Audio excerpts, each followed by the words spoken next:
Jadi kawan-kawan kembali yang sudah ditunggu-tunggu, Bung Rocky. Kemarin Bung Rocky tidak ke ILC, banyak yang bertanya-tanya kemana Bung Rocky. Nah ternyata kan Bung Rocky lagi ke Jawa ya. Ya, Ikut aksi mahasiswa. Bisa cerita pengalaman kemarin ada apa aja itu? saya dari Samarinda pergi ke Jawa karena saya dikompori oleh mahasiswa, bukan saya ngompori mahasiswa. Oke. Dan mahasiswa mempraktekkan prinsip the philosophy of walk the talk. Oke. Jadi walk the talk artinya turun ke jalan, yang Yes. ngomong-ngomong doang tuh, itu Iya. intinya tuh. Penomon-nomon ya. Ya teman-teman, saya selalu senang ada di podcast Deddy Sitorus. Ya, makasih. Deddy, ada beberapa Deddy di Jakarta, tapi cuman ada satu Deddy yang very ready itu. Ya. Padahal gua belum pakai kolonel nih kan. Nah, kalau pakai kolonel gua bisa bilang PA gitu kan. Jadi nggak berani gua karena gua bukan kolonel lah, kolonel giveaway. Yeah. Apa isu hari ini ya? Kita mengalir aja. Yang lagi rame ini kan soal mahasiswa. Iya. Kami agak tersanjung juga tuh Bung Rocky. Karena katanya demo itu didorong oleh PDI Perjuangan. Dan karena Hasto mau ditangkap, sekjen PDI Perjuangan. Tersanjung juga kita kan. Hebat juga PDI Perjuangan bisa gerakin mahasiswa se-Indonesia yang sebenarnya logikanya kemarin kan milih Prabowo Gibran gitu. Tapi bisa ngomporin seluruh Indonesia. Luar biasa ini PDI Perjuangan.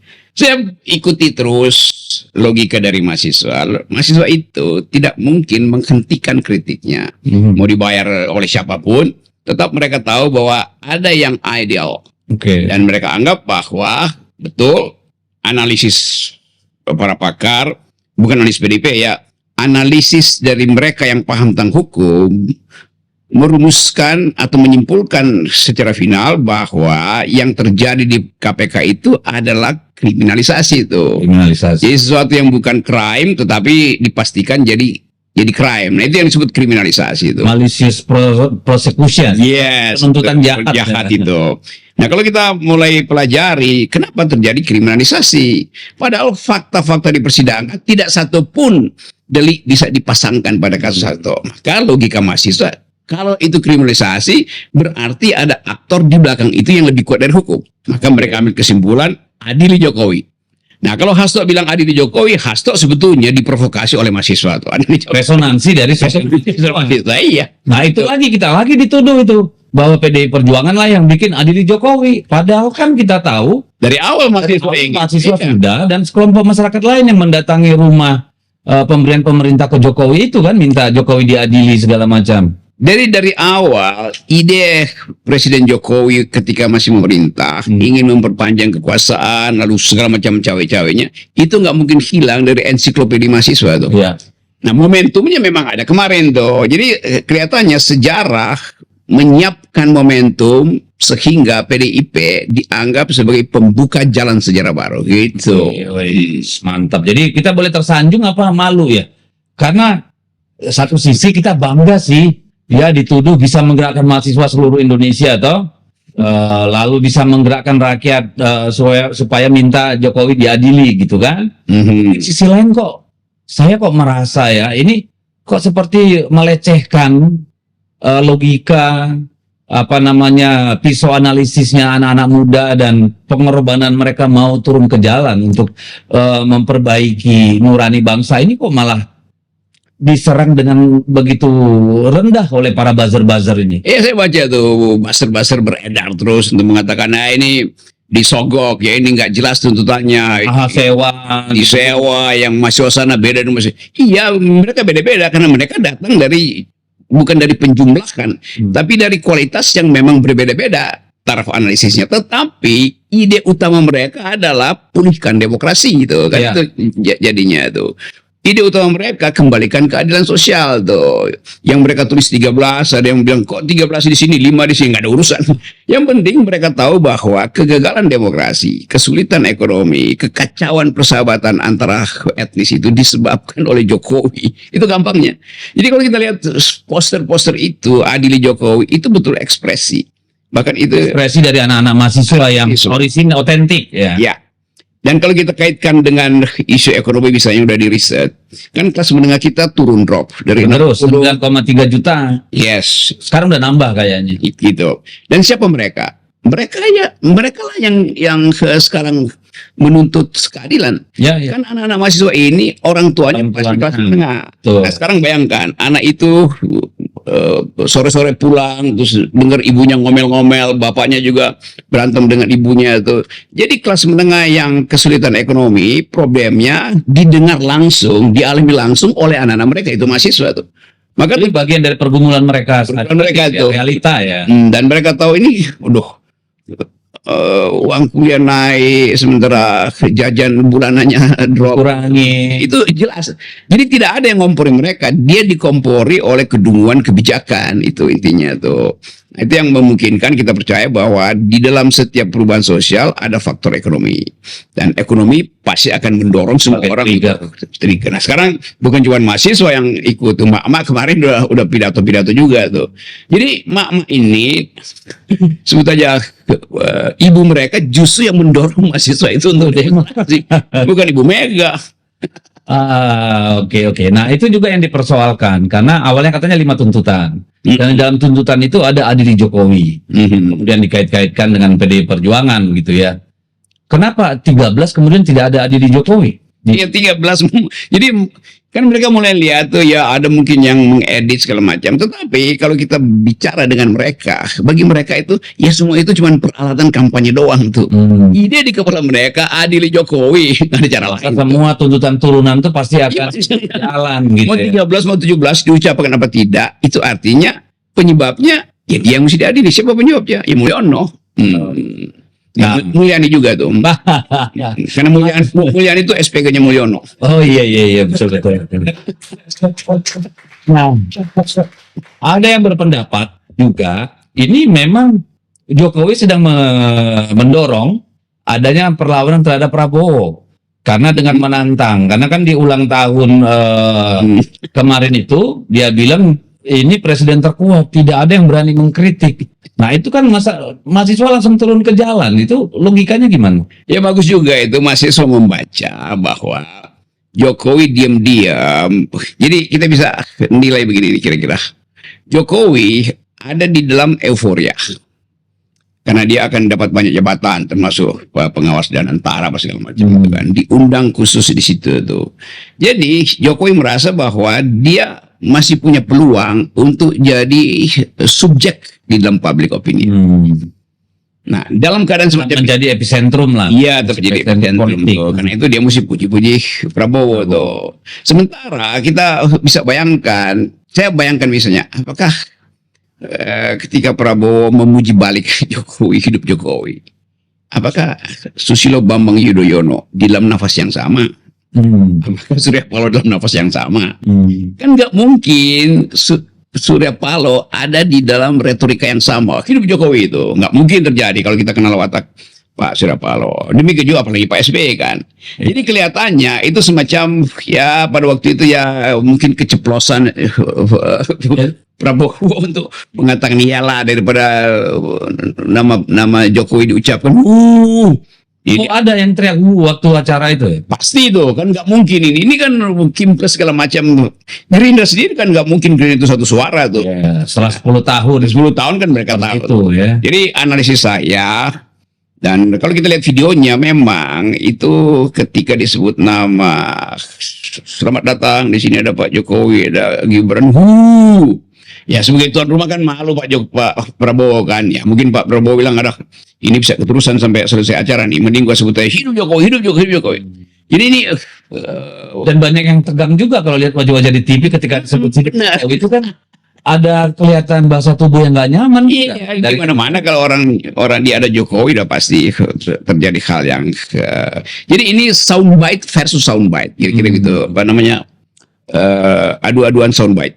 Oke. Prabowo ya dan terbaik itu. Tapi mereka masih saling membutuhkan atau masih dia saling membutuhkan untuk sementara. Kan ini nggak mungkin misalnya Prabowo menganggap dia membutuhkan Jokowi sampai 2029. Dia nggak mungkin jadi seseorang yang bisa jadi tokoh Asia. Kalau dia masih anggap bahwa saya dituntun oleh Jokowi, ya kenapa nggak Jokowi aja jadi tokoh Asia kalau begitu. Jadi saya baca ini semacam persaingan psikologi di antara dua orang yang terpaksa harus kawin paksa karena kepentingan politik praktis. Oke, bagaimana melihat kejadian di acara kemarin itu ya? Dan sebuah Rapimnas kemudian tiba-tiba berubah menjadi kongres luar biasa dan mencalonkan presiden. Itu seperti sebetulnya cuma rintik-rintik doang. Tiba-tiba semua buka payung karena diisukan akan ada badai itu. Kira-kira sama itu dari rapat biasa, lalu ada isu bahwa ya kenapa nggak naikin aja kan? Maka ya mungkin ada aja skenario yang terselubung. Akhirnya Prabowo merasa bahwa sekarang atau tidak selamanya. Oke. Ini kelihatannya terbaca di situ. Ya kalau kita analisis secara kasar pasti itu untuk mencegah Gibran dicalonkan oleh Gerindra karena keinginan bapaknya, dan dengan cara yang sama kita tahu bahwa sehari kemudian dipanggil semua Kim Plus dan ada kepastian bahwa akan ada koalisi permanen. Artinya tidak mungkin di luar itu. Iya, terutama saudara Fufu Fafa, saudara Gerindra. Jadi kelihatannya itu yang terjadi. Jadi udah menang banyak nih Prabowo. Maka dia mesti ucapkan dengan reverse psychology hidup Jokowi itu supaya Jokowi nggak kecewa. Iya, padahal kan tanpa harus bilang hidup Jokowi, kan Jokowinya memang masih hidup ya. Ini kan udah nggak kampanye kan? Karena teriakan itu kan biasa untuk menggelorakan semangat, kan gitu nih. Ya tapi juga bisa buat ngeledek. Oh bisa juga buat ngeledek ya. Hidup Jokowi. Apa namanya? Lu masih hidup nggak? Oke, nah yang menarik kan kemudian ketika diwawancarai media, misalnya sebut saja saya sempat nonton itu Mas AHY tanya soal bagaimana Gibran. Wah dia langsung nggak mau jawab dan pergi melipir tuh ketika ditanya media. Kenapa hanya Pak Prabowo aja yang dicalonkan presiden? Gimana dengan Fufu Fafa tadi? Itu gimana ngelihatnya? Apakah ada potensi? Ya pasti, kan dari awal ini Kim Plus ini kan semacam kawin paksa tuh kan. Dan dalam kawin paksa atau kumpul kebo? Ya kalau kumpul kebo itu pasti ada unsur suka sama suka tuh. Ya kan suka, banyak yang suka biar dapat posisi menteri. Iya tapi ya timbal balik trade off kan sebenarnya. Ya, kan unholy marriage gitu. Unholy marriage jauh ya, bukan perkawinan yang tidak suci gitu. Unholy marriage lebih tepat. lebih beradab ya. Ya, lebih dimaksudkan supaya banyak orang yang pura-pura tahu tapi sebetulnya diam-diam aja. Jadi AHY pasti juga ada dalam suasana yang sama kan. Kan nggak mungkin AHY ucapin hidup Jokowi kan. Jadi kelihatannya AHY bersembunyi di dalam semacam suasana. Lebih baik wait and see daripada ikut-ikutan hidup Jokowi itu. Ya, karena itu pasti inline dengan bapaknya tuh. Banyak yang bertanya kan, baru mau jalan 4 bulan kok udah bicara pilpres gitu. Walaupun tentu haknya mereka toh, karena kan itu hanya keputusan organisasi. Tapi yang memang momentumnya tepat menurut Bung Rocky. Tepat momentumnya. Tepat ya. Karena itu kan pertama kali Prabowo di 100 hari pertama dia mesti pastikan ide dia itu bisa sampai 2009 apa enggak. Dan nggak ada lagi kesempatan, dan itu artinya kalangan Gerindra nggak usah Prabowo lah. Gerindra itu membaca sinyal bahwa Jokowi punya niat yang makin lama makin jahat. Itu dasarnya. So nggak ada urusan apa. Tidak mungkin ada analisis lain selain menganggap bahwa kemampuan Jokowi untuk memanipulasi keadaan itu bisa membatalkan konsolidasi awal Gerindra kan. Jadi tetap Gerindra takut. Kalau dia takut berarti kita bisa duga ya apa kenapa Gerindra harus buru-buru sekarang. Jangan-jangan ada sesuatu juga sprindik yang dipegang Jokowi. So, gitu ya. Kita mesti duga dengan cara namanya juga politik. Jadi kita mesti dugaan buruk itu lebih baik daripada menduga yang baik itu dalam politik ya. Nah, kan ini yang kemudian menjadi pembahasan juga sempat kan soal ada katanya berupaya memisahkan Pak Jokowi dengan Pak Prabowo. Seingat saya kan pada waktu itu ada komentar dari Pak SBY kan, dalam satu negara nggak boleh ada 2 matahari kembar. Nah lalu disambar, dan itu juga disinggung oleh Pak Prabowo bahwa jangan ada yang coba memisahkan saya, tanpa Pak Jokowi kita belum kita bisa menang nih karena didukung Pak Jokowi, itu gimana melihatnya? Seringkali kepura-puraan itu diucapkan dengan cara terbalik itu. Jangan coba pisahkan kami, karena kami memang sedang ingin berpisah. Kira-kira. Aduh. Oke. Itu namanya psikologi kepemimpinan Iya, gitu. iya. Kan Jadi nggak memang mungkin. ya kan publik bisa memahami dong, karena kan tidak semua Publik susah, tapi mak-mak sama mahasiswa mengerti itu. paham ya, makanya mereka turun ke jalan. Yang nggak paham tuh basar-basarnya Jokowi itu. Kan dibayar untuk nggak paham kalau Ya karena mereka cinta gelap, bukan cinta buta. Aduh, oke. Nah, kita kan melihatnya begini. Tadi usulan yang koalisi permanen, apakah itu make sense? Ya, kalau saya sih ya bagus aja ya, kayak apa namanya Barisan Nasional jadi satu. Kalau dibilang koalisi permanen ini, apakah melebur semua partainya dalam satu organisasi politik, atau apa maksudnya dengan koalisi permanen? Saya membaca dia dibuat permanen hanya supaya Jokowi hilang dari itu, dari percaturan itu. Nah kalau Jokowi makin lama, yang permanen ini juga akhirnya nanti memakai dalil kan 0%, ngapain mesti permanen kan itu dasarnya kan.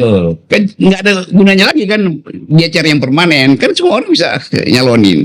Tetapi dengan menyebut permanen diberi semacam sinyal pada Jokowi, lu nggak bisa masuk ya. Karena lu bukan orang partai dan karena yang permanen ini yang terang, lu di wilayah gelap aja tuh, kira-kira begitu tuh. Tapi kan dia mau bikin partai tuh, partai TBK. Iya, partai TBK. Apa tuh TBK ya? Nggak tahu kan, ditanya wartawan Jokowi ya ini sedang menyiapkan partai TBK katanya. Mungkin partai terbuka atau dia pernah nyindir waktu itu. Itu nyindir. Iya. Serius dia mau bikin partai. Nggak mungkin partai itu terbuka. Kalau begitu samain aja semua program kan. Semua partai itu sifatnya eksklusif karena ada ideologi. Nah itu kan yang bukan pikiran Jokowi. Ingat nggak ada satu bukan pikiran Jokowi bicara tentang ada ideologi yang mengikat. Ya karena dia nggak bisa, bukan pikiran, atau dia memang itu bukan cara pandang Jokowi. Dia memandang bahwa partai politik bukan orang yang punya pandangan, itu sih ngaco. Tapi kan banyak fotonya lagi mandang sawah impor beras, mandang laut pagar laut, kan gitu nih. Itu visi, itu view tanpa visi sebetulnya tuh. Beda tuh. View-nya ada tapi visinya nggak ada. Ya, tapi sekenal saya Pak Jokowi banyak view-nya but no vision. View but no vision. Yes. Ya. Hearing but not listening ya. Kira gitulah ini. Itu memang bakat lahir apa emang split personality atau gimana? Atau memang kecanggihan kapasitasnya nggak sampai di situ. No debat kalau itu. Nah, jadi tetap ada ya dalam pikiran manusia lagi mahasiswa itu bahwa soal adili Jokowi sebagai akar persoalan di luar 13 yang kemudian mereka sampaikan ke publik. Jadi kita balik ke situ. Semangat itu ada. Kalau kita balik ke situ, cara bacanya begini.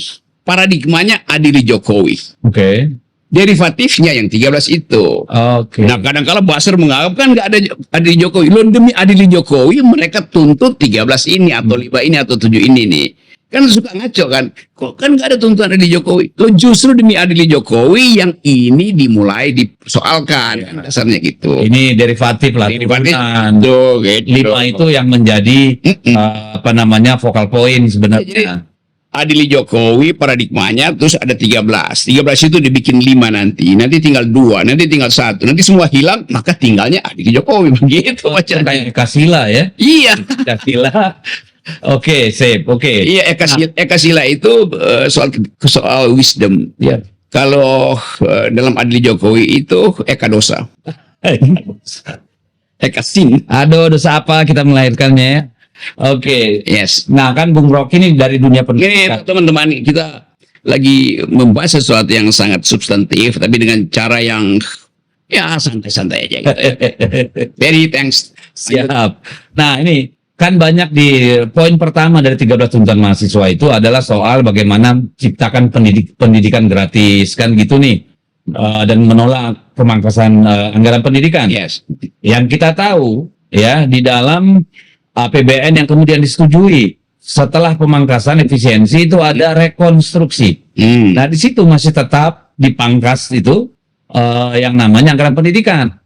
Dia tertolong kemudian ketika makan bergizi gratis dimasukkan dalam nomenklatur anggaran pendidikan yang wajib yang 20% APBN itu.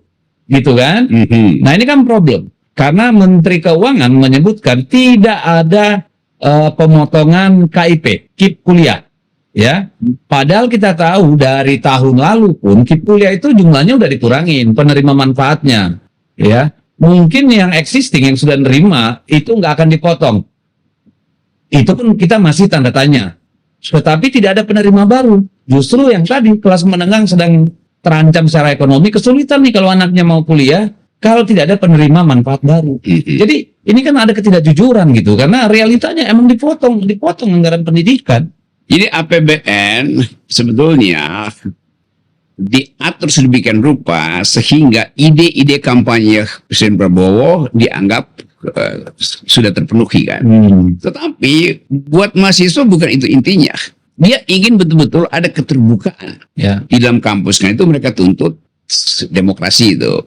Mereka tuntut gratis karena kata gratis itu diucapkan oleh Presiden sendiri kan. Kalian gratis, transport gratis, pendidikan gratis. Ya jadi itu urusan Menteri Keuangan untuk mendalilkan. Tapi bagi mahasiswa itu urusan teknis, urusan kalian lah.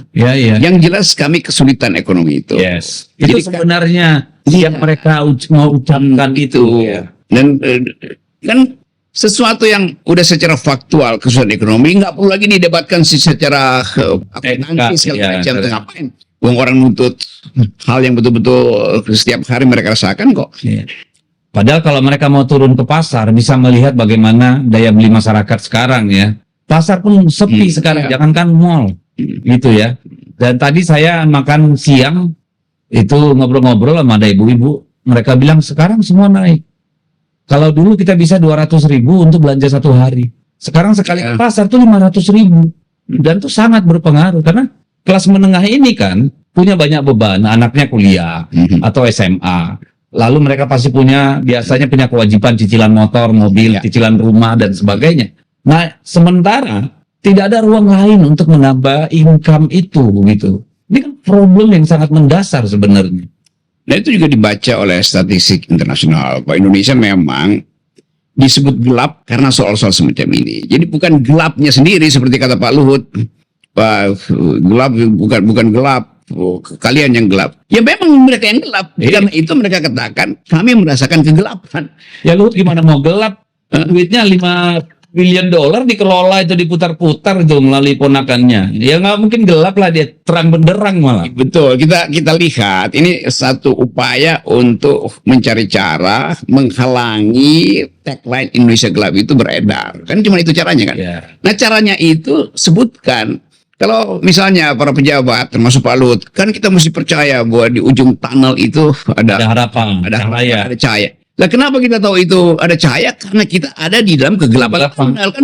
Logikanya begitu. Jadi bukan berarti di dalam tunnelnya ada cahaya di ujungnya.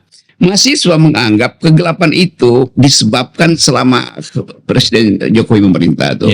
Dan baru sekarang mereka merasa ada kesempatan untuk mengucapkan itu karena Presiden Prabowo seharusnya yang ada di ujung tunnel itu adalah Prabowo. Ternyata Prabowo bilang enggak, saya bagian dari tunnel yang gelap karena saya berguru pada si gelap. Jadi sebenarnya mahasiswa ini berharap Pak Prabowo sangat berharap dengarkan apa persoalan yang mereka alami. Iya, dan Prabowo udah tahu bahwa mahasiswa ingin adil Jokowi. Maka Prabowo bilang hidup Jokowi. Jadi masuk akal ketika kemudian mahasiswa pada poin 2 dan 3 bicara tentang cabut proyek-proyek PSN yang nggak jelas dan tolak revisi Undang-Undang Minerba. Ini dua-dua kan sudah berkali-kali diucapkan Pak Prabowo tapi nggak ada tindak lanjut. Evaluasi PSN sampai sekarang tidak ada evaluasi. Jadi dianggap nggak dievaluasi malah anggaran seluruh kementerian dan lembaga gitu. Yang nggak efisien itu memang dua tuntutan itu kan. PSN itu apa efisiensinya nih di PSN yang kita nggak pernah tahu dari mana disebut bahwa itu proyek strategis nasional. Strategisnya di mana? Jadi nggak pernah ada dilibatkan akuntan. Iya sebetulnya akuntan sosial. Iya akuntan itu yang bisa diterima jalan pikirannya. Tidak ada riset AMDAL di situ. Tiba-tiba di sana gelap juga, mungkin ada golden share juga, macam-macam kan bisa aja tuh. Ya karena kita tahu bahwa di situ memang transaksi kegelapan di situ kan. The black market of injustice itu kan. Itu pasar gelap Itu kan pasar gelap kekuasaan aja kan di dalam situ tuh. Karena kan penguasa tertinggi yang mengatur-ngatur itu kan hanya model bolpen aja tanda tangan toh. Dan bolpen itu pun disodorin oleh orang di belakangnya tuh. Nah itu dia. Jadi bersih tapi tanda tangannya bisa miliar dolar juga tuh. Nah revisi Undang-Undang Minerba yang kemudian memberikan kewenangan untuk membagi-bagi IUP itu kepada lembaga-lembaga yang seharusnya non-profit. Misalnya ormas, lembaga keagamaan gitu ya. Ini apa tidak akan menimbulkan persoalan baru? Karena dulu ketika otonomi daerah diterapkan, itu kewenangan diberikan kepada kepala daerah untuk memberikan IUP, HPH, kepada HGU, HPH gitu ya, tambang, konsesi kepada koperasi. Tapi in the end of the day, itu semua berpindah tangan kepada para cukong, pada pemilik modal juga. Jadi hutannya habis, orangnya nggak sejahtera, terjadi akumulasi kapital, profit kepada sekelompok orang tetap. Nah ini apa nggak akan mengulang hal yang sama? Kelihatannya semua yang disebut rencana itu tidak diawali dengan kecurigaan. Kan mestinya yang membuat rencana justru berpikir negatif dulu nih, supaya dia bisa bikin mitigasi nih. Atau dia yang punya negatif, ya karena ini ya, untuk etalase. Itu artinya si penyelenggara itu memang dari awal dia berpikir negatif, bukan membuat yang negatif itu untuk mengontrol yang positif, tapi dianggap semua adalah dia bisa kontrol. Jadi pikiran curang itu dari awal di situ. Karena coba, ya karena itu terjadi paradoks kan. Universitas disuruh menambang itu. Iya. Lo tugas universitas itu menambang pikiran, bukan menambang batu-bara. Itu balik kan. Aduh, coba bayangkan universitas ya yang hidupnya juga masih sebagian dari APBN, kemudian dari iuran mahasiswa, kemudian dia punya equity dari mana untuk modal menambang? Ya udah. Kapasitas apa untuk melakukan penambangan? Itu apa pastinya dikasih ke pemilik modal lah? Dengan sendirinya begitu, desain awalnya Bahlil begitu tuh. Udah ada yang nunggu di samping kampus tuh. Nampung-nampung. Iya gitu. Calonnya udah nunggu lo. Gua kasih tuh, lu langsung kasih calo ya supaya gua dapat sekian. Jadi nggak hanya konsesi, calonnya di sekalian juga. Calonnya itu paket lengkap namanya. Paket C. Paket calo, paket C. Aduh, itu luar biasa. Ya itu yang kemudian dirumuskan dengan cara yang sangat santai tetapi bermutu. Indonesia sedang gelap itu.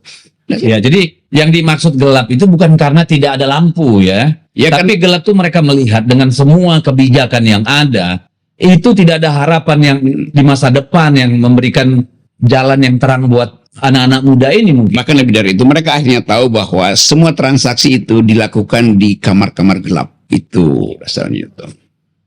Kamar gelap. Kamar gelap kekuasaan. Tidak boleh. Walaupun selalu harus bermaksud berarti mereka gelap-gelapan ya. Oh itu kamarnya tak aja di. Enggak, itu peristiwanya itu dilakukan gelap-gelapan, tetapi di bawah lampu yang terang supaya ketahuan ini dolar apa Singapura, ini apa US dollar. Gelap dari pantauan publik ya, bukan gelap dalam arti tidak ada itu gelap karena kan yang membela-bela itu kan selalu pikirannya kan semantik aja bahwa ini Indonesia gelap, ini Indonesia terang beneran kok gitu kan. Padahal belum tentu dia bisa beli gas LPG 3 kg. Nah, itulah bahayanya. Para pembela itu hanya mampu berpikir semantik, sementara mahasiswa itu berpikir hermeneutik. Dicurigai gitu. Memang kita wajar lah kalau buzzer-buzzer bayaran itu memang gak nyampe ya.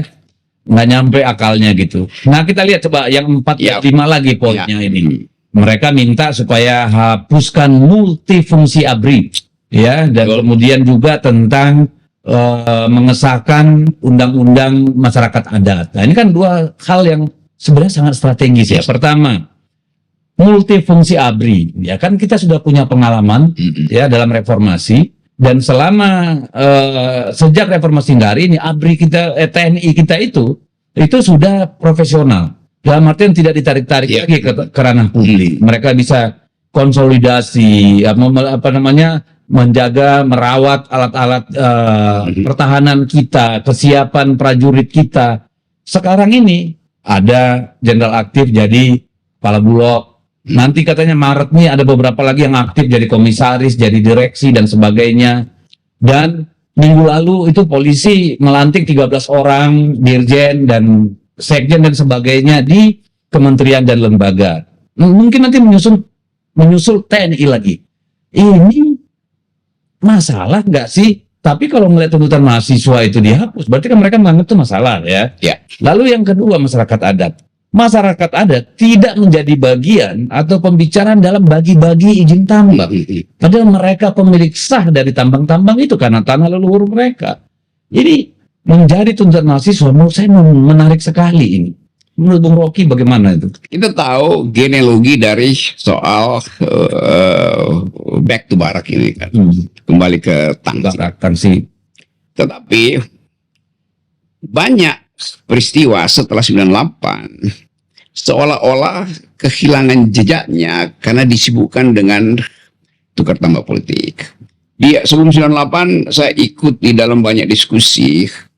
Saya ingat saya itu dibuat di FISIP UI antara yang disebut perwira reformis dengan intelektual di UI terutama tuh. Kita bicara banyak di situ supaya satu kali dalam sejarah kita paham bahwa negeri ini didirikan untuk kepentingan publik. Negeri ini diminta dijaga oleh militer. Karena itu ada tesis The Genesis of Power. Jadi tentara itu datang dari genesis kerakyatan. Oke. Tapi seterusnya tentara itu profesional supaya bisa menjaga. Yeah. Kalau dia ada di dalam mereka yang sedang dijaga, dia nggak bisa lihat apa yang mesti dijaga tuh. Betul. Nah, itu prinsipnya dipisahkan. Saya masih ingat tuh paper SBY terutama Agus Wijoyo, Agus Radhikusuma. Mereka yang memang menginginkan kita ikuti aja prinsip bahwa di dalam keadaan damai, tentara itu adanya di tangsi. Yes. Okay. Nah, kita nggak tahu kenapa sekarang ada kebutuhan untuk menempatkan perwira-perwira ini di wilayah sipil tuh. Dasarnya apa? Kalau dasarnya adalah kelebihan bintang di situ. Ya. Nah, dibikin rasionalisasi dong kan. Bukan kelebihan bintang itu diekspor ke wilayah sipil. Itu dasarnya. Jadi tetap prinsipnya adalah wilayah sipil itu harus diasuh melalui civilian value. Ya. Nah, tentara tidak dididik untuk bertengkar. Mereka sistemnya komando. Sementara wilayah sipil itu ada pertengkaran. Kalau mereka to kill or to be killed. Ya, kalau udah membidik jangan ragu. Kalau masih ragu jangan membidik. Kalau udah membidik tarik picunya tuh kan. Ya. Itu prinsip. Dan kita kepingin tentara yang seperti itu. Ya. Jadi kelihatannya kalau moralnya begitu, maka banyak orang yang menganggap ngapain gue masuk akmil, masuk akpol apalagi itu. Kalau pada akhirnya dia tidak bisa jadi jenderal, dia jadi komisaris, dia jadi dirut, ngapain? Jadi tapi ada nggak ini kemungkinan karena melihat karena undang-undangnya kan jelas bahwa TNI boleh masuk ke ranah sipil, tetapi pada lembaga tertentu, misalnya Basarnas gitu kan, jadi BNPB, kepala bulog bisa nanti kalau udah perang itu, kalau nggak ada harusnya enggak. Nah, apa enggak ini juga dipicu oleh Polri yang selama 10 tahun ini begitu banyak masuk ke ke jabatan-jabatan publik dan melihat begitu telanjang di media sosial bagaimana oknum-oknum polisi itu mempertontonkan hidup mewah, coba bandingkan Kapolres dengan Komandan Kodim. Ini kan apakah ada persoalan ekonomi juga di sana atau kecemburuan? Ini bukan lagi oknum nih, ini bukan, ya? udah mulai sudah institusi ya, lembaga. Dan kalau soal beginian kita tanya pada Ben Sukatani. Ben Sukatani. Yang Sukatani namanya Ben juga, yang lagi viral itu. Oh, itu yang bayar-bayar itu. Bayar polisi. Ini betul-betul bukan sekedar jadi pembicaraan intelektual atau di podcast seperti ini. Itu udah jadi pembicaraan bahkan di kalangan anak muda. Punk rock ini kan. Jadi mereka yang paling sempurna merumuskan bahwa parcok yang diisukan itu betul-betul real. Bahkan dalam satir yang sangat tajam itu, jual mobil, polisi ngurusin bayar polisi itu, bahkan jadi polisi bayar polisi itu. Jadi bayangkan sempurna filosofinya dikenali oleh anak-anak punk ini nih, yang hanya mengamati fenomena dan mereka bisa rumuskan dengan bagus. Dan pada akhirnya mereka diancam itu kan. Dipukul, ditarik dari panggung ketika manggung ya, telanjang sekali ya. Kalau itu cuma soal oknum, ya oknumnya aja yang marah. Iya. Ini akhirnya dia yang marah. Dia mesti minta maaf pada institusi kan. Ini juga kacau nih. Dan disuruh minta maaf lagi lewat video ya. Ya mesti aja minta maaf itu. Dia minta maaf karena menjadi cermin bagi masyarakat. Nah itu kan celaka banget ya. Mestinya Pak Kapolri, Pak Sigit bilang begini nih, saya mengerti itu. Dan karena itu silahkan teruskan ya, supaya citra itu betul-betul dipahami. Karena bagi kami kepolisian itu bukan lagi sekedar oknum, itu udah institusi itu. Ya. Supaya orang tahu bahwa oke, polisi ngerti bahwa dia dikritik oleh orang yang harusnya mereka layani. Ya. Bukan mereka yang memperkarakan.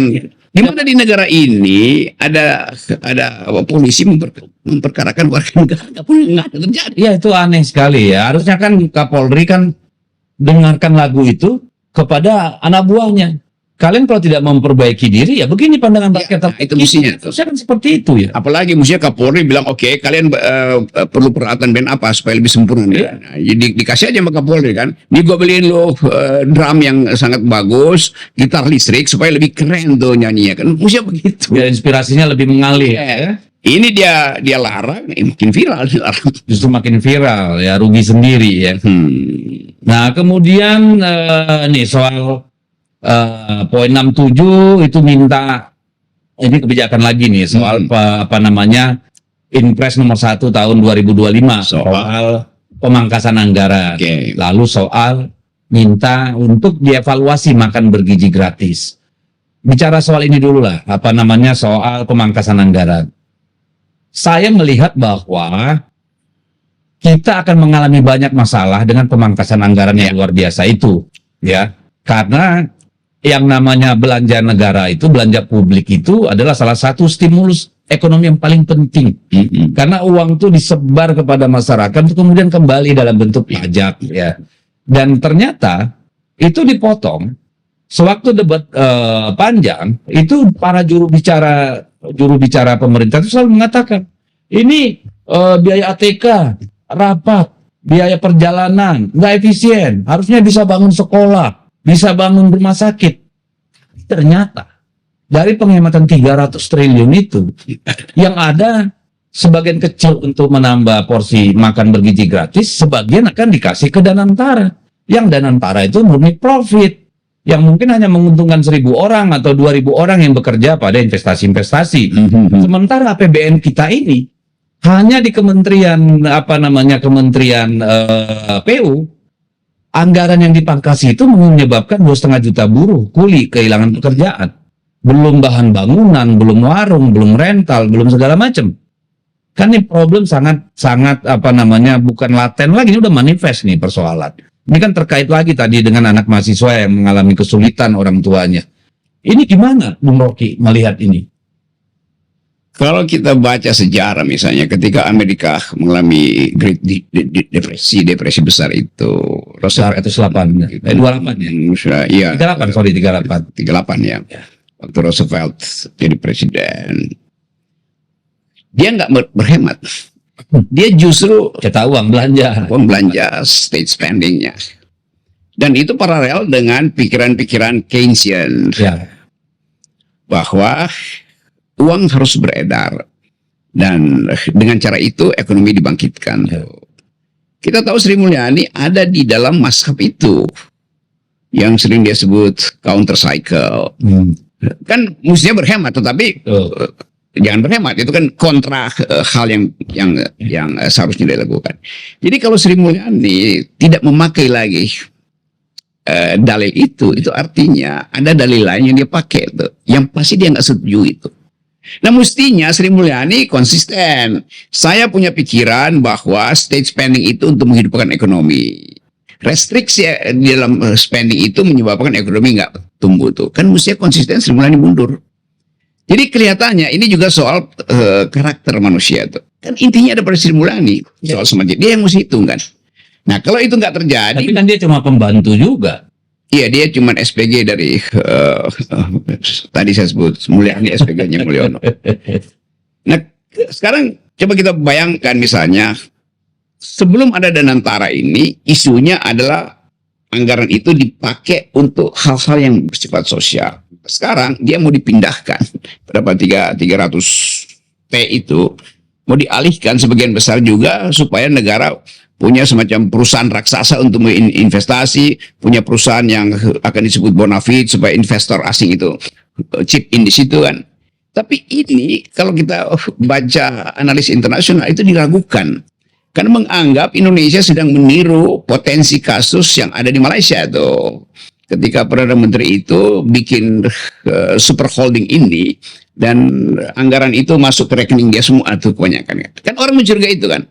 Nah dalam keadaan Indonesia politiknya tidak stabil, kacau beginian, investor melihat bahwa itu potensi fraud akan terjadi di dalam sistem itu. Siapa yang akan kontrol siapa tuh. Betul. Jadi sebetulnya ini adalah pameran buruk terhadap sebut aja kepanikan ekonomi Indonesia itu. Tiba-tiba menyebutkan holding, tapi sebenarnya itu cuma kumpulan dari dana BUMN supaya kelihatan di dalam artikel keuangannya itu bagus. Harusnya kan kalaupun mau dibuat, kalau saya sih pribadi melihat itu tidak sekarang pada saat pemerintah baru memulai, pada saat terjadi pemangkasan anggaran besar-besaran, tapi mungkin tahun kedua periode pertama, periode kedua ya, supaya sekarang ini dia bisa mengkonsolidasikan nih kebijakan fiskal, kebijakan moneter dan sebagainya gitu loh, termasuk investasi.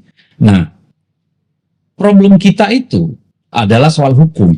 Salah satu yang paling membuat investor malas. Dulu waktu terjadi revolusi kuning tuh, payung kuning di Hong Kong. Saya ketemu banyak namanya fund manager di sana. Bilang, ayolah masuk Indonesia.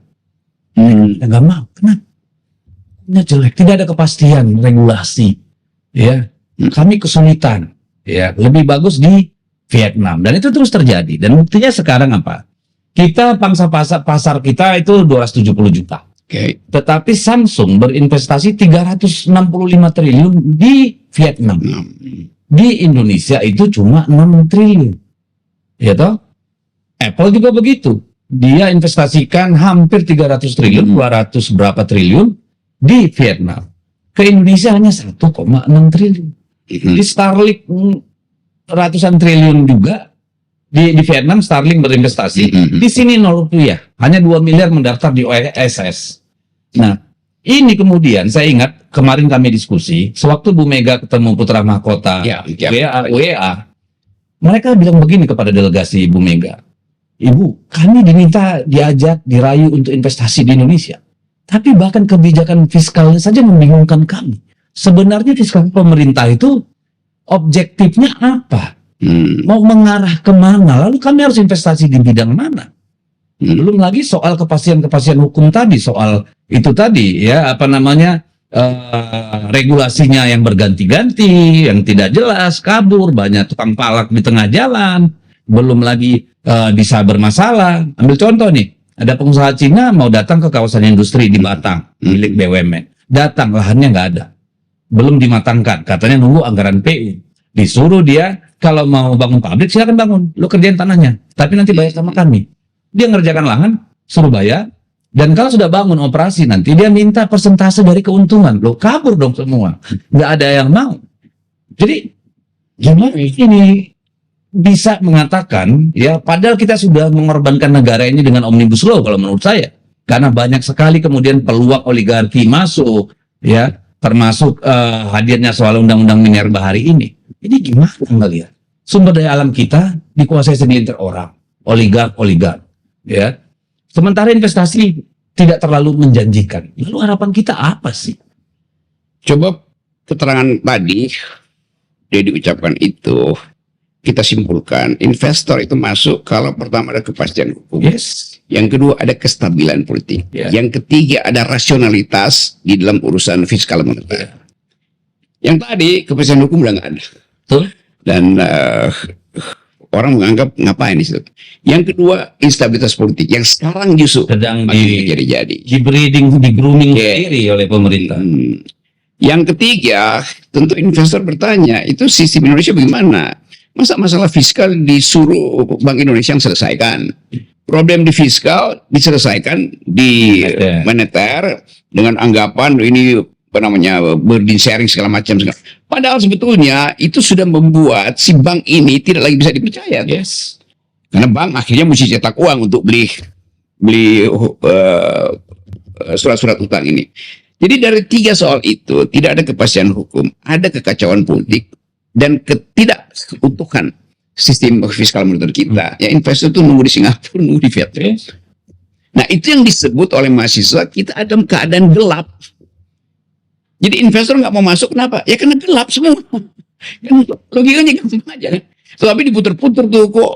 Ya mahasiswa nggak bisa rumuskan ini secara tepat, tapi mereka mengerti isunya. Esensinya. Ujungnya mereka tahu nih bahwa di sana bukan untuk kami, tapi mereka yang elit-elit itu oligark ini. Jadi poin-poin itu. Dan kemudian ya semua keadaan kegelapan ini dibaca misalnya oleh JP Morgan, sehingga 2 hari lalu JP Morgan bikin analisis bahwa Indonesia itu makin lama makin keluar, makin disingkirkan dari daftar layak investasi. Kredit ratingnya itu diturunkan terus. Nah, itu artinya makin gelap. Jadi sebetulnya memang yang dituntut oleh mahasiswa itulah keterbukaan satu, yang kedua adalah kepastian bahwa kekacauan hari ini mesti ada yang di-blame. Ya, yaitu ya Jokowi yang mulai itu kan. Iya. Prabowo, ya pasti Prabowo. Pohon busuk kan pasti ada dahan yang itu. Nah, selama yang busuk itu masih bercokol atau nyelinap ke dalam kabinet yang sekarang, ya orang merasa ya ngapain gua masuk ke barang yang udah gelap busuk pula. Oke. Not very promising ya. Nah, ini lagi yang dituntut oleh mahasiswa ini. Efisiensi kabinet. Kita Bung Rocky melihat bahwa kabinet ini akan tetap 48 menteri, lalu sekitar berapa itu? 38 apa 68 wakil menteri, tambah sekian puluh staf khusus dan utusan khusus, yang total itu jumlahnya 385 orang nih. Kabinetnya ini eselon 1-nya ini, bukan eselon 1 nih, para petingginya ini. Apakah menurut Bung Rocky ada harapan bahwa Pak Jokowi akan Pak Prabowo, Jokowi udah lewat, Pak Prabowo untuk kemudian meredefinisikan kabinetnya ini? Mesti kita inginkan itu, tetapi kita mulai merasa bahwa kelihatannya Prabowo kan Presiden udah bilang ini bukan soal besarnya tuh, besar yang penting efektif itu kan. Kan ada teori ekonomi bilang begini nih, di dalam tingkat tertentu tambahan tenaga kerja akan membuat ekonomi itu justru tidak bergerak. The law of diminishing return. Ya. Dua orang banyak input tidak berarti akan makin besar. Gue punya sawah 1 petak, gue taruh 2 orang nggak efisien, gue tambah 5 orang tuh bagus, tambah tuh bagus. Begitu gue tambah 100 orang itu di sawah itu saling injak-injak kaki, kerjanya nggak beres gitu. Jadi ini masalahnya. Tapi mungkin Pak Prabowo menganggap bahwa diperlukan tukang sulap untuk membuat yang banyak itu bisa efisien tuh. Ya karena itu ada seorang tukang sulap masuk di istana hari ini. Oh, ada tukang sulapnya? Iya. Siapa kira-kira itu? Ada ciri-cirinya nggak, Bung? Talk the walk apa walk? Walk. Nah, gitu. Masih nampang aja barang itu di depan media. Aduh, pusing gitu ya. Gitu. Jadi betul-betul semua ada di dalam kegelapan sebetulnya. Jadi wajar lah kalau mereka bilang Indonesia ini gelap. Indonesia gelap dilihat dari dalam, dari luar makin gelap lagi itu. Iya. Kan semua bayangin sampai pers Hong Kong udah biasa tuh, pers Singapura, Sydney Morning Herald, South China Morning Post segala macam itu membahas Indonesia, Asia Week membahas Indonesia. Tetapi saya baca kemarin koran Italia pun membahas Indonesia gelap. Bagaimana coba? Gitu ya. Jadi internasional juga udah melihat banyak masalah di kita. Sempurna mereka menemukan itu. Scary ya. Itu pentingnya talk the walk. Nah ini poin. Iya nggak tahu. Tanya saya. Ini poin ke-13, reformasi kepolisian Republik Indonesia. Kan ada satu Adigung bilang bahwa negara itu rusak. Negara itu gagal, diawali dengan gagalnya hukum bekerja sebagai penjaga norma-norma publik. Seberapa valid nih permintaan anak-anak mahasiswa ini supaya ada reformasi di tubuh Polri? Dan apa yang paling esensial? Mereka anak-anak ini mungkin nggak tahu apa itu polisi Inggris, Scotland Yard. Ya. Tapi di Inggris berlaku dalil Lebih baik tidak ada Perdana Menteri daripada tidak ada polisi itu. Nah di kita, polisi ingin jadi Perdana Menteri. Bahkan yang keroco pun begitu pikirannya kan. Karena diwariskan, menjadi polisi itu akan jadi kaya. Menjadi polisi itu ada tangga kekuasaan tuh. Nah mental ini yang mesti diubah. Kekuasaan dan akses ekonomi. Akses macam-macam itu kan.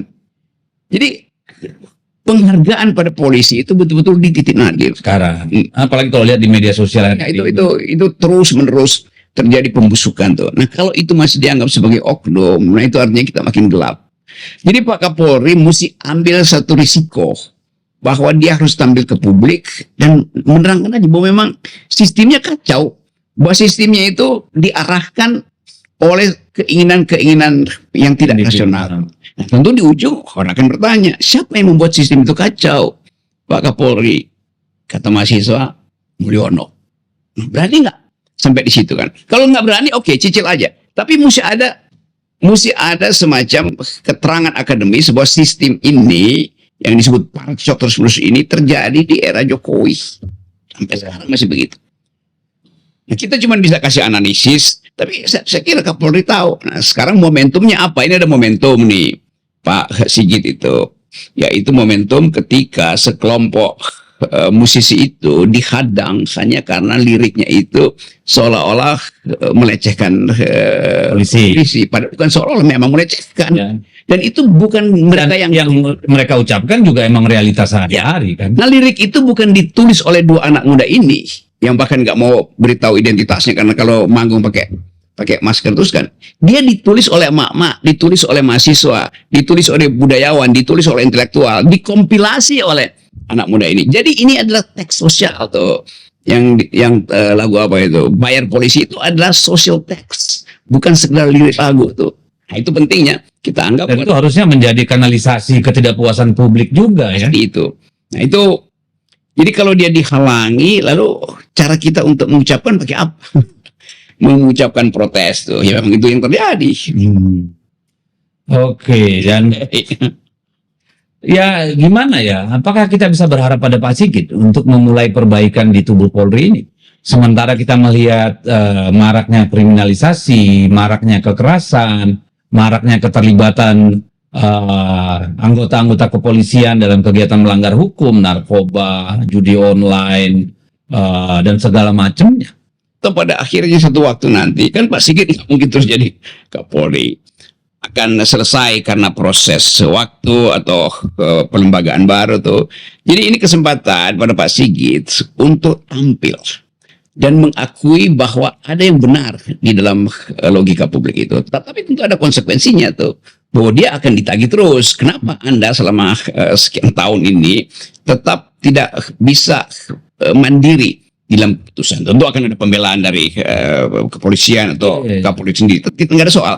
Tetapi nanti supaya di satu waktu ada biografi tentang Kapolri hari ini, maka dia mesti mulai cicil menerangkan pada publik. Jangan sampai nanti ada orang lain yang menuliskan biografinya dan ternyata biografi itu bukan yang dimaksud oleh Kapolri sendiri kan. Karena orang lain akan tuliskan itu. Jadi sebaiknya Pak Sigit menulis sendiri biografi. Jadi bikin narasi biografi dan itu mesti ada kejujuran tuh. Ya tentu kita tahu di belakang itu ya ada tukar tambah kekuasaan dengan istana, ada upaya untuk sedikit mengaburkan fakta-fakta. Tapi urusan bisnis dan politik bagi seorang Listio Sigit kemudian untuk melihat bahwa era Jokowi sudah berhasil, sudah berlalu.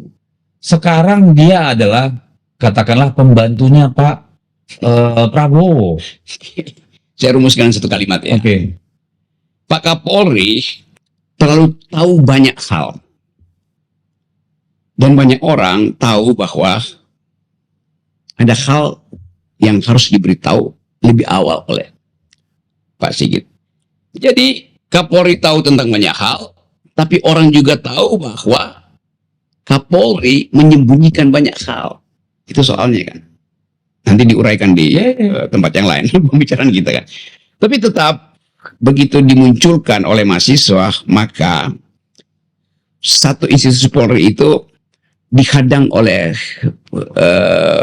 moral baru. Moral force ini akan menghadang terus. Nah, sekali dia diloloskan, justru dengan cara yang bijak, Kapolri akan bilang, Ya, itu lagu yang mewakili keresahan rakyat. Harusnya dia undang ke markas Polri ketika seperti mengundang para stand up comedian itu kan. Ya, mesti begitu. Dan mesti kalian sini, anak buah gua, lu nonton nih semua. Dengar ya, itu penting. Karena memang itu intinya kan. Kan polisi ini adalah rakyat yang dipersenjatai itu. Lain dengan tentara. Tentara itu tugasnya buat perang tuh. Jadi dia mesti balikin senjatanya pada rakyat, karena rakyat bilang balikin senjata gue itu bukan untuk bayar polisi kan. Nah itu yang kenikmatan berpikir itu mestinya ada di dalam kepolisian tuh. Saya sebut kenikmatan berpikir. Dengan itu Pak Kapolri bisa lakukan ya bukan revolusi mental, tetapi dia paham bahwa kita sudah sampai pada titik nadir sehingga keluar satir itu, dan itu bukan ditulis oleh dua orang pemain band, tapi itu adalah grammar sosial yang disinopsiskan di dalam satir dalam lagu. Terus sosial naratif harus. Itu istilahnya tuh. Oke. Sosial naratif itu bahasa Mulyono ngerti nggak maksudnya? Mereka kan taunya HP-nya banyak, pokoknya setiap komen dihargai sekian ratus rupiah, sekian ribu kan gitu doang. Nah kemudian jadi udah berapa lama kita nih? Udah cukup lama? Sampai puas. Berarti gua puas sampai pagi nanti nih. Aduh, tapi nggak ada. Iya. Ya lu ntar lu bisa bikin berapa sesi itu. Jadi gini deh, pemerintah harus mulai menyadari bahwa situasi tidak seindah yang mereka dengar dari para pembisik-pembisik. Realitanya rakyat sedang mengalami pergumulan yang tidak mudah, ya. Dan itu sangat-sangat real gitu. Di sisi lain kan sebenarnya anak-anak muda ini, pemilih ini kalau memang benar 58%, justru adalah orang-orang yang memilih mereka. Tapi sekarang di framing bahwa ini adalah PDI dan anak abah gitu. Dia kan berpotensi kehilangan justru yang memberikan dukungan pada dia. Dan ketika mereka muda, ketika hilang kepercayaan sampai tua juga nggak bakal mau tuh nanti. Apa nggak kepikiran ke sana ya? Kemampuan komunikasi istana itu buruk sekali. Kan kita lihat bagaimana tokoh-tokoh atau pejabat-pejabat istana itu yang mengelola komunikasi itu selalu sifatnya defensif. Yes. Jadi buat apa? Kan tugas dari komunikator istana itu membujuk rakyat supaya percaya pada pemerintah. Nah, bujukannya framingnya begitu kan, yang kita sebut sebagai apa sih fungsi dari public relation? Fungsi public relation adalah membujuk rakyat supaya percaya pada pemerintah tuh. Mungkin ada kesalahannya gini. Kesalahannya karena orang komunikasi tuh kayak kantor komunikasi presiden itu ditugasin cuma spinning. Ya karena itu bukan part of decision making process. Ya, karena itu dari kebiasaan spin doctor ini kalangan istana itu akhirnya menjadi pembuat iklan si tokoh. Beda antara mengiklankan seseorang dan meminta publik untuk percaya pada tokoh itu tuh. Nah, dua-duanya itu terlampaui oleh kecanggihan public opinion mahasiswa. Karena bentuk laporannya kan selalu sekian pro, sekian kontra. Nah, itu kan jumlah buzzer yang jutaan ya, akun-akun nggak jelas itu. Yang dipamerkan kekuasaan kan. Jadi public opinion masyarakat sipil diwakili oleh mahasiswa itu hasil kajian teoritis yang kuat tuh, dengan data yang sempurna itu. Sementara tadi public relation dari istana itu hanya untuk menunjukkan ini pro dan kontra tuh. Jadi betul-betul dia kuantitatif, dan kuantitatif yang ngaco, mahasiswa itu kualitatif. Dan pasti mereka tidak punya ruang gerak yang leluasa untuk membangun narasi kan. Mungkin karena dia tinggal belain, tinggal belokin, kan itu yang dipikirin. Ada isu ini, lempar isu baru, yang ini nggak terlalu dijawab. Saya ngobrol kemarin dengan peneliti public opinion itu selama mungkin dalam 2 minggu ini, dan belum dihitung nih 2 hari mahasiswa, itu negative impression pada Prabowo itu 60 juta orang. Wow, 60 juta. Nah, bagaimana menangkal itu? Hanya dengan, kalian tuh cuma asal ngomong gelap, kami tahu terang. Iya, tetapi negative impression ini kalian nggak baca kan? Impactnya apa tuh? Menuduh anak abah atau penunggang banteng. Ngapain itu kan? Jadi nggak ada kecerdasan untuk tanding dengan argumen dari para mahasiswa tuh. Ya memang bukan itu argumen, karena mereka tahu persis dari sisi komposisi ini. Mayoritas memang masyarakat kita walaupun sudah mengakses internet itu juga tidak punya literasi informasi yang baik. Nah, mereka memanfaatkan itu. Padahal sebetulnya itu membuat kita masuk lebih dalam pada kegelapan. Karena memang yang diternakan kedunguan bukan pencerahan kan. Saya menyatakan itu dengan rasa sedih sebenarnya. Jadi oke. Nah sekarang apa yang ada dalam benak mahasiswa, Bung Rocky? Apakah 3 hari mereka demo, kemarin di Malang luar biasa, di Jogja juga luar biasa. So, what next? Mereka berpikir bahwa ini kesempatan terakhir bagi generasi Gen Z ini supaya 2029 mereka ingin ada pertandingan argumentasi dan mereka ingin bertanding di situ. Karena itu mereka ingin bersihkan dari sekarang. Apa penghalang-penghalang itu? 13 itu. Apa penghalang utama? Ketidakkonsistenan Prabowo. Apa yang mesti diucapkan oleh Prabowo? Adili Jokowi, cuman itu. Jadi diputer-puter nanti, kok adili Jokowi? Ya itu cuman intinya. Sementara kalau nggak ada adili Jokowi, artinya Gibran akan dicari cara oleh si Mulyono ini supaya tiba di 2009. Anak-anak ini bukan takut pada Gibran untuk berdebat di 2009, tapi mereka menganggap kalau begini ngapain kita berpartai, ngapain kita berdemokrasi, ya main curang aja kan. Nah itu justru yang kita mesti anggap sebagai. Ya kan itu menarik juga tuh karena kemarin Pak LBP kan bicara itu bahwa dana bansos 500 triliun nggak jelas tuh. Ya itu soalnya kan mereka ingin semua itu. Jadi bagi generasi sekarang mereka anggap bahwa pendidikan politik harus dimulai dari sehari. Nah supaya kurikulum itu mereka tulis sendiri, jangan ada orang yang diselundupkan untuk mengacaukan kurikulum mereka di 2009. Nah bagi mereka Bapak itu adalah agen kegelapan yang diasuh oleh Raja Gelap. Nah gitu kira-kira tuh. Apa namanya Harry Potter itu? Lord Voldemort. Dia yang namanya tidak bisa disebut. Iya. Iya.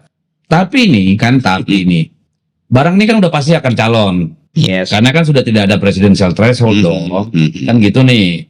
Tinggal kita akan melihat bagaimana tarik-menarik, gesekan, benturan antara yang sekarang sedang berbulan madu, walaupun sudah berbulan-bulan yang ada susu madunya nggak ada. Iya kan?